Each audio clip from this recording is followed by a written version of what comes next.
Your website is the face of your business online. It tells people who you are and how you can help them. It's often how someone gets to know you and decides if they want to work with you. It can create the first impression people have of you. It's where you want to attract your ideal client. So let's make sure you set it up the right way. In this lesson, you're going to learn the 5 things your website should include, what pages you should have on your website, and a few extra do's and don'ts to create a high converting website. Let's start with the 5 things your website should include. You should have a clear hero section, an obvious call to action, tell us what services you offer, show visual success, and how someone can hire you. Let's start with the clear hero section. This is the very top of your website. It's often referred to as the above the fold part. It's the very first thing that people see when they land on your website. So in this section, you want to make sure that you have a very easy to understand headline, and you want to make sure that it passes the 5-second test. And what the 5-second test is, when someone gets to your website, will they understand right away within 5 seconds who you help, how you help them, and how it benefits people, and what do I need to do to get it? In the first 5 seconds. That's really, really important because otherwise people click away.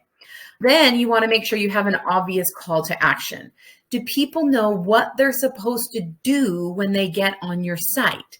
Tell me what I'm supposed to do. I'm here. I like you. I've stayed on your site. I haven't clicked away. Now what? Am I supposed to schedule a free consultation? Am I supposed to sign up for your freebie? Am I supposed to buy something now? Tell me what I'm supposed to do.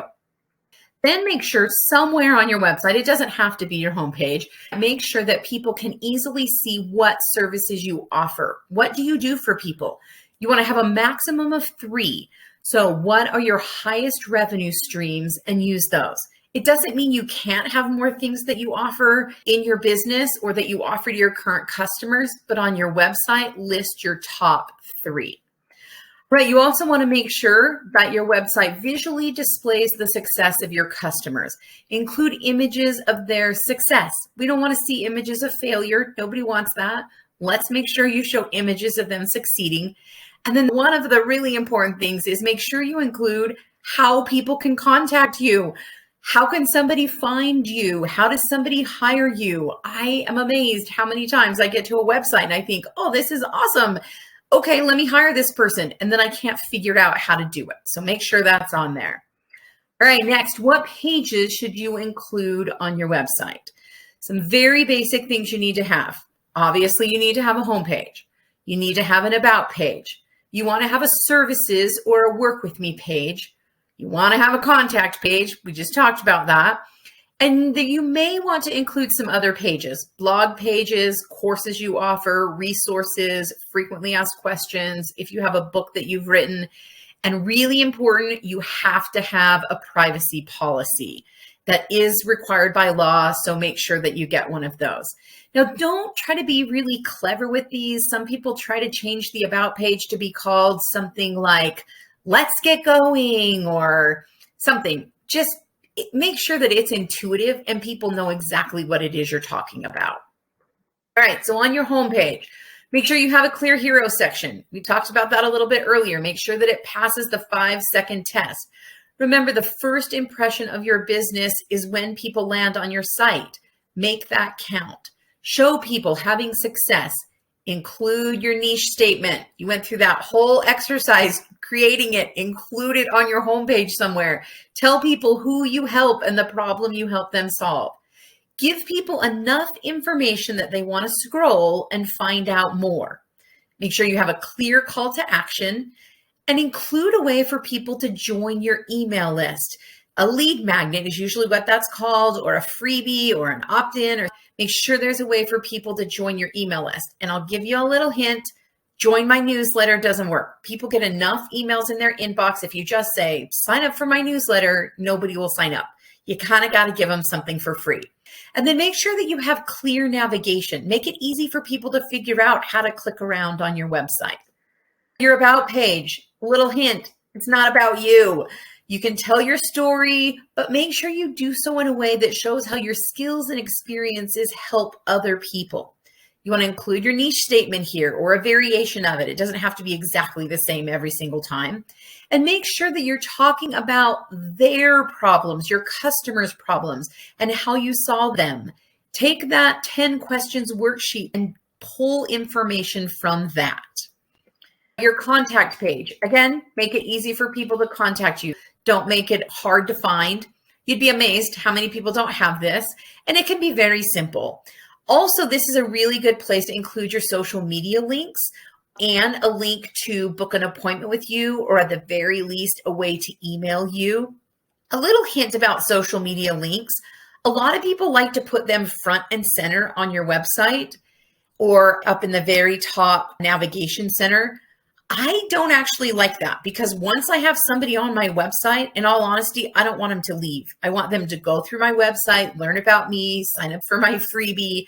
I don't want them to leave to go to my social media site. So I recommend that you put those links on your contact page and down in the footer on your website. You want to have either a services page or a work with me page. Again, this is just more information about the services you offer. Usually you don't want any more than 3 on there. You want a clear call to action, how people work with you, and step-by-step instructions of what they're supposed to do. So they're reading your services, and then give them instructions. Here's how you can work with me. Step 1, step 2, step 3, and make sure you include testimonials.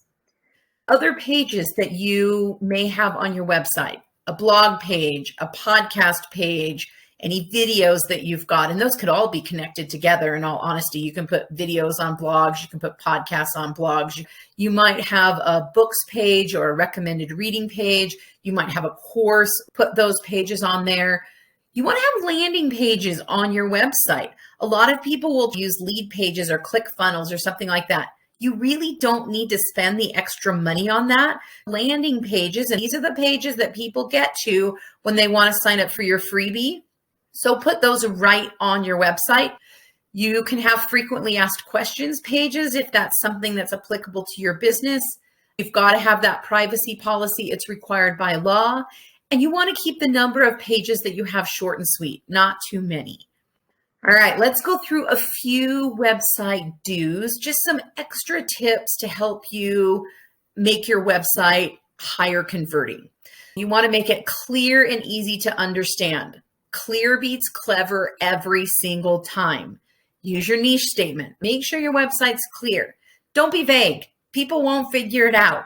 Again, don't worry about being creative or cute. It's more important that people understand what you're saying. You want to talk about their problem and how you solve it, and talk about how your solution is going to make their life better. You want to have a way to collect email addresses with a lead magnet, with a freebie or an opt-in. Honestly, they're all used interchangeably. They all mean the same thing. You want to have something that you give away that people sign up for and give you their email address for. And finally, make sure that your website is scannable. People don't always read everything that you have on there. They will scan down the page. So they'll scan the headlines, they'll scan what's bolded, they'll scan things that are bulleted out. Make sure that your website is scannable. Right, a couple more do's. Be consistent with your branding. Every page should look like it goes with everything else. Use consistent colors, use consistent fonts, use consistent layouts. Don't go crazy and pick 20 different fonts and put them all over your website. Don't pick a whole bunch of different colors. Be very consistent. Link your pages to each other. On your homepage, you can have a little bio section about you that says, learn more about me, and that links to your about page. On your about page, you can say, contact me, and that links to your contact page. Link your pages together. Include testimonials and use easy to read fonts. And the little hint, men have a hard time reading cursive fonts. So if you have a website that you're going to have men on, try not to use the cursive fonts. And then last, this is a really big one. Make sure that your site is mobile optimized. Depending on your niche, anywhere from 50 to 80% of the people that come in contact with you will look at your website on their phone. So make sure that it looks good on a phone. Some other tips of things you want to watch out for. These are things that you don't want to do. Don't make your website all about you. I'll be honest, I know this is hard to hear, but people don't really care. They don't really care about all of your history unless it is going to be something that relates to them. They have a problem, they need it solved, they want to know if you can help. So don't go into too much detail and make it all about you. Don't use jargon words or words that people don't understand. When you use a word or a phrase, ask yourself, would someone who has never worked with me know what I'm saying? Don't be vague. Tell people exactly how you can help them. Don't include huge chunks of text on your website. We talked about making it scannable. Break it up. Use headlines. Use bulleted items. Use bold. Use italics. Break it up a little bit. Next, don't put everything that you do and everything about your business on your website. It's too overwhelming for people. Just include enough information for them to make a decision so they can click that call to action button and move to the next step. All right, I know this can be a lot. Don't worry, you don't have to remember all of it. Just take a few things and apply them to your website. But if you only take 4 things, these are the main things that you want to keep in mind. Number 1, make sure your website can pass the 5-second test. Number 2, make sure it's clear, concise, and easy to understand. Number 3, make sure people know you are talking to them. Be specific. And number 4, give them something to do. Have a very clear call to action.